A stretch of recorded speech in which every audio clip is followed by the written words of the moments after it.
Sa mga nagpapalit po ng ball race, wag naman po sanang ganito yung gawin. Ayan o, sinil-sil na. So pwede naman tayo kumikita din naman tayo sa paggagawa. Dumilin siya tayo ng pangkalas 32mm. Ito, sa Honda Click 125 version 3. Ayan o.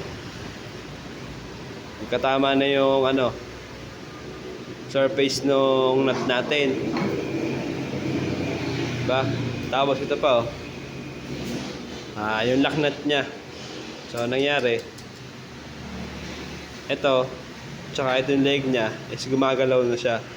Dapat ito nakapix lang. Ayan o.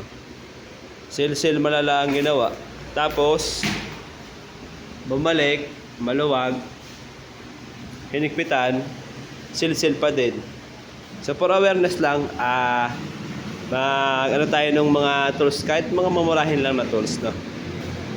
So binibili naman sa Shopee or sa Lazada yung pampihit dito. Pakita ko sa inyo, meron ako. So ito yun, 45x52. Pampihit siya ng lock nut sa steering ng Honda Click. Tsaka ng mga ibang motor. Parang universal na siya. Okay?